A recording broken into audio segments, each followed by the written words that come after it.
What's up guys, it's River and today we're looking at the best cameras for under $1,000.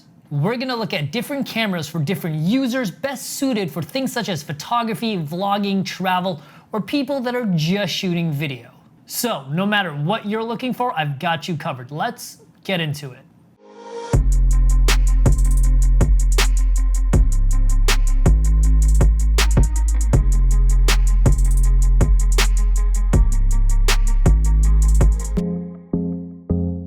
By the way, if you're new to the channel, we talk about anything and everything to do with camera gear. So if you enjoyed this video, make sure to leave a like and subscribe if you want to see more of this content. And as always, I'm going to leave links down below for all of the products that we talk about today, so make sure to check that out.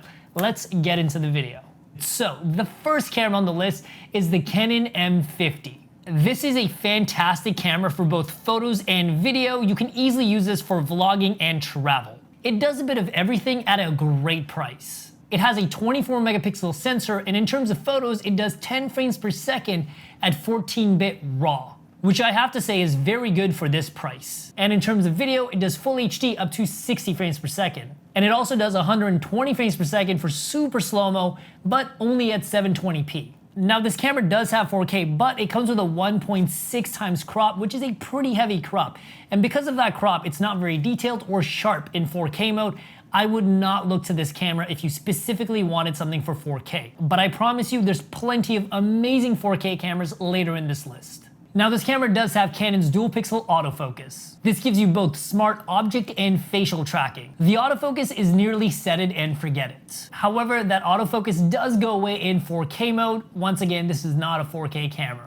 Personally, I love the design and ergonomics of this camera. It's a very easy camera to just pick up and get great results with. The two things that I love about this camera are the side articulating screen, which is much more user-friendly than a flip-up screen that comes over to the top, and it also has an input for external audio. However, the battery life is kind of mediocre. You will definitely need a spare. Overall, the Canon M50 is a great camera to start off with. It does a little bit of everything and it's really easy to use unless you need 4K. But if you are someone that needs that 4K, the next camera on the list might just be perfect for you.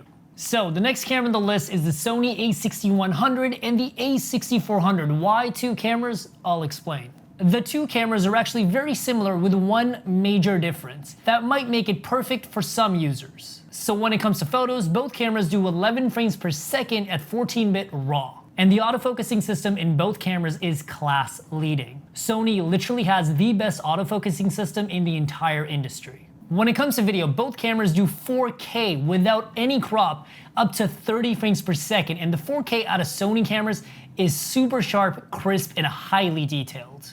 And both cameras shoot up to 120 frames per second in full HD. And one thing that I have to mention when it comes to these cameras is that they actually have the updated Sony color science. Often in my older videos, you've probably heard me talk about how the Sony colors right out of the camera aren't that great. Well, that's been fixed now. These camera colors look amazing and they look just as good, if not slightly better than the Canon cameras. Personally, I think it's still neck and neck and it comes down to personal preference. When it comes to video, both cameras have phenomenal specs. But here's where they're different. The Sony a6100 only has the standard color profiles, as in no cinematic profiles or no flat profiles, but the Sony a6400 has cinema profiles and S-Log 2 and 3 built right in. So if you think you're gonna be doing any kind of color grading or serious color adjustment in video, the Sony a6400 is definitely the camera to get. And the Sony a6400 is about $150 more. So if you don't think you need to do any kind of color adjustment, you can save that money and get the a6100 instead. And when it comes to design, both cameras are almost exactly the same, with the a6400 being slightly heavier, about 50 grams more. Personally, I don't think you'll notice it.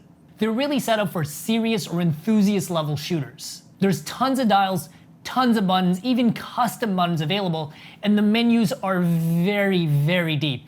Personally, if you're not a serious enthusiast, you're probably gonna find most of these dials and menus just painful to deal with. For someone that's more of a casual shooter, I'd probably go with the Canon, and if you're someone that is a serious shooter, you'll probably appreciate all the custom buttons, dials, and menus. And both of these cameras do have an articulating screen that flips up to the top, Personally, I'm not a big fan of this style of flip-up screen, but I know some of you guys do like them. What I am a fan of is that both of these cameras have an input for external audio. My only problem with this camera when it comes to design is that it still uses the old style of Sony batteries, which don't last very long. Even with the improved thermals of the a6400 and a6100, you will definitely need to have 2 to 3 spare batteries. Personally, I think both of these cameras have more than enough horsepower for someone that's a serious photography or video enthusiast. There's almost nothing that these cameras do not do. Maybe you're somebody that wants this level of horsepower in their camera, but you want it in a body design that's more streamlined and easier to use. In that case, let's talk about the Canon M6 Mark II. The Canon M6 Mark II really has the horsepower and specifications of a proper DSLR inside of a compact body. And that's because the specs on this camera are identical to the Canon 90D. So first things first, this camera has the same 32 megapixel sensor, which is pretty high resolution at this price point and in this body type. So that's 32 megapixels versus the standard 24 or 26. And when it comes to photos, this camera does 14 frames per second at 14-bit RAW, which is really fast and really impressive.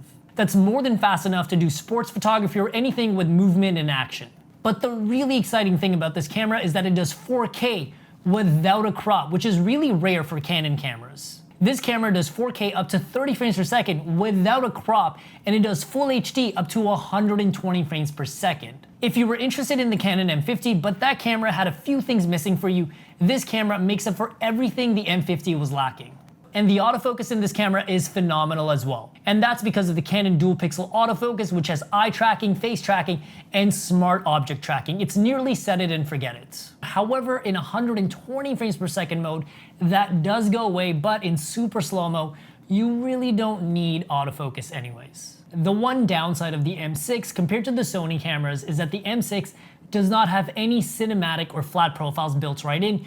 You can set up a custom neutral profile, but it's not quite as good as a cinema profile or S-Log. So you don't have the same flexibility in adjusting your video colors as you do with the Sony cameras. But design is what really makes this camera special because it has the specs of the Canon 90D within a small, compact, easy to travel with body. So if you're somebody that's looking to save room, this is really going to help. The one thing that I don't love about this camera is that while it does have an input jack for audio, the flip-up screen comes to the top instead of to the side. Personally, I really do think a side articulating screen is much better than a top flip-up screen. And because of the smaller body, the battery life isn't quite as good as the 90D, but again, that's a small price to pay for how much room you're going to save.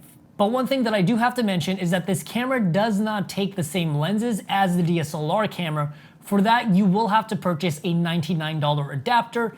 And if you're gonna get an adapter anyway, you can also get a speed booster, which will take the field of view on this camera from APS-C to full frame. So it's a nice upgrade to have in the future.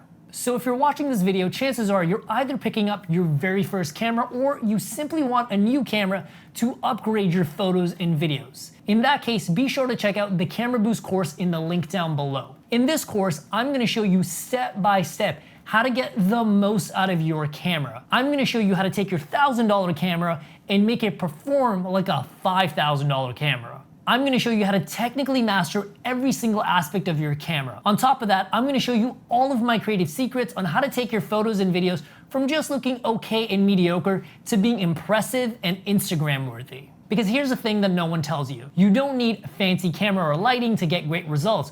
What you need are skills and practical knowledge on how to use your equipment. So if you want to take your photo and video game to the next level, be sure to check out the Camera Boost course in the link down below.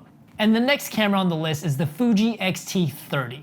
This camera would be perfect for somebody that's specifically looking to make their photos and videos look artistic, or maybe they're looking to do professional work. What makes this camera really unique is the fact that it has 35mm analog film emulation built right in. So your photos and videos actually do have that really interesting cinematic vintage look that you only get with 35mm film. And on top of that, this camera has a really high bitrate for professional work, but I'll talk more about that later. Specs-wise, it has a 26 megapixel sensor, which does 8 frames per second. Personally, 8 frames per second is a bit slow. I would have liked to see something closer to 10 or 11, but it will get the job done. But video is where this camera really shines. It does 4K up to 30 frames per second, which is very sharp and highly detailed. And in full HD mode, it does 120 frames per second. But what makes the video in this camera really stand out for me is the fact that it has a 200 megabits per second rate. Now the Sony cameras only do 50 or 100 megabits per second. This camera basically doubles that. And on top of the 35mm film emulation profile, it also has F-Log and Fuji Eterna built right in. When it comes to color grading, the Fuji camera is going to give you the most amount of flexibility. The only downside of this camera is that the autofocus isn't the greatest. It's like a 6 out of 10. It's not amazing, but it gets the job done. It's not nearly as good as the Canon or Sony cameras. As long as you're not shooting anything run and gun where you absolutely need autofocus, I would still pick this as my video camera. And when it comes to design and ergonomics, much like the color profile in this camera, the physical body of this camera is made to look like a vintage film camera. However, it has all the dials and features that you would want on a modern camera, including a mic jack for external audio. Personally, I love the robust build and feel of this camera in my hands, but I understand that they're not for everybody. The only downside of this camera is that the screen on the back does not flip up or flip to the side for you to see yourself, but this is not really that kind of camera. And the battery life is just okay. I would definitely recommend picking up a spare. So if you're looking to pick up a video camera that you specifically want to use to make artistic work with or for professional use, the Sony X-T30 is a great option. Well guys, that's pretty much it for this video. If you enjoyed it, make sure to leave a like and subscribe if you want to see more of this content. And if you want to learn how to take your photos and videos to the next level, make sure to check out the Camera Boost course in the link down below. And I will either see you in the course or in the next video. Peace.